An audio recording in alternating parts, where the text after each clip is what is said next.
You arrived in this country and you made a statement, Lauren, with a T-shirt. I'm proud to be white. It's okay to be white was actually the okay T-shirt. Yeah.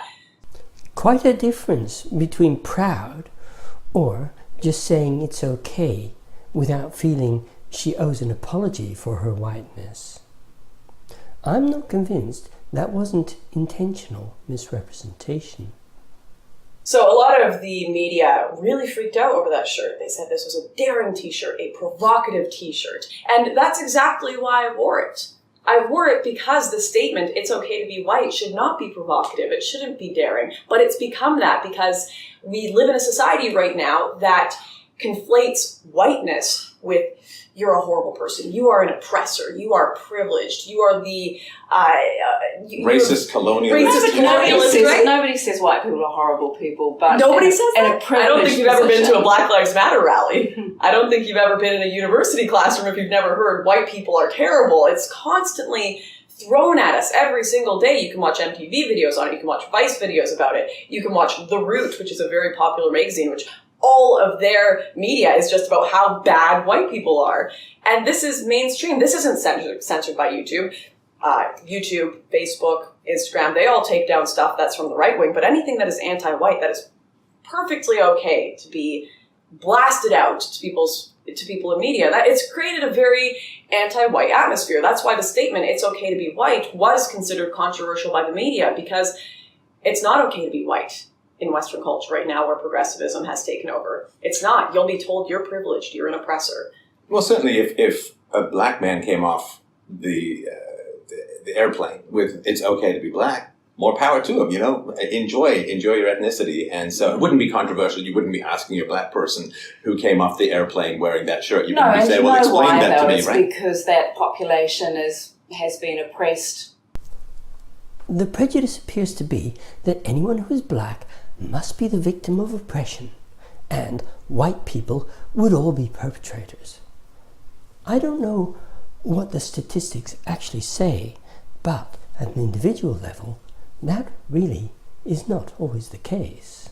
So it's an expression of pride Why in does the that face matter? of oppression. Why does it matter if a population has been oppressed or not? Every group in history has been oppressed. The Irish are white. They certainly didn't have a really great time for a long while. It doesn't matter what happened historically to say that it is okay that I've been born with the skin color I'm in. I am not responsible for the crimes. We all sit in a context. We all sit in a context. No, we judge people individually. Yes. You don't judge people collectively and say white people are responsible for this any more than you would judge a black I'm not saying person that you judge people collectively, but there's a lot of historical context to white and what it is to be white, what it is to be black, and who's oppressed. Should that and who change isn't the fact of it being okay to be one race or another? Because no one has a choice over that. Oh, I don't have a problem with whiteness.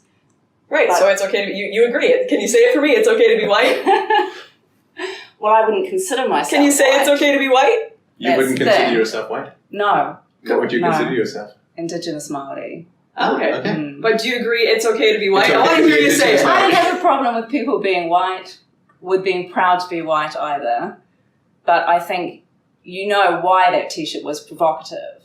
Right, because we've got a culture that is very anti-white. That's why it's provocative. We've got a culture that Would you deems say all you're white people privileged? oppressors. Would you say you're privileged? No more than anyone else that was born in a Western country. In fact, I would say that the only thing that gives me privilege really over other people through the law would be the fact that I'm female, because I'm more likely to be considered for university entry, military entry under affirmative action. And I know that my black friends, for example, they would, if they're half, they will apply as black to go to university because they'll be more likely to get scholarships. They won't say they're white, that's for sure, because you're not going to get any scholarships. You're definitely going to have trouble getting into the military, police force, government. So there's a lot of privilege that comes with being considered a minority class within the West. Not much with being white. So, categorically not white. And our Indigenous Maori reporter refused to acknowledge that it would be okay to be white either.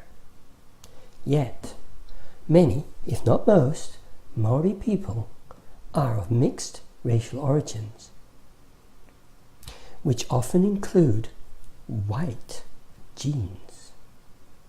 So, I just want to read This from the wiki page on Maori people, under the heading of naming and self-naming. It says, the Maori Affairs Amendment Act 1974 changed the definition, allowing individuals to self-identify as to their cultural identity.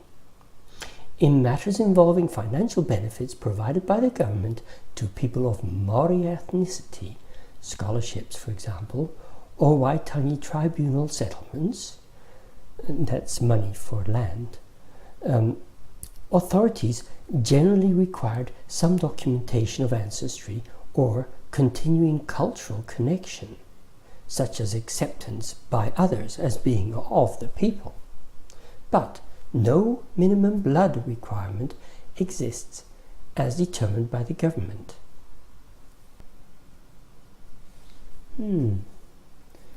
Rachel Dolezal springs to mind.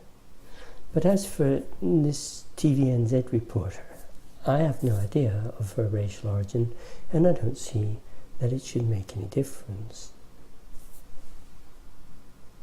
I mean, New Zealanders in general, you know, we have a bicultural basis between Māori and Pākehā or European peoples, and there's a treaty signed between Māori and the British, which is our country's founding document, and we're becoming increasingly multicultural, and that sort of diversity and openness is something that New Zealanders are really proud of. They'd see what you're saying as like an attack. I wouldn't, neither you or anyone has the right to speak for all New Zealanders, because some of them do want to come and see what it is that we have to say. And this is the big question, and it is something that we as a culture, we as a society need to talk about, which is that if diversity is a value, what is our relationship to cultures coming in for whom diversity is not a value? For whom in-group preference is very strong, for who have ideologies or religious belief systems that are very exclusive to their own group. It's been a struggle to integrate Maori and Pākehā cultures here in New Zealand, with decades of racial tensions and treaties being signed, to now just believe that welcoming in a plethora of other cultures is going to go without any problems seems somewhat naive to me.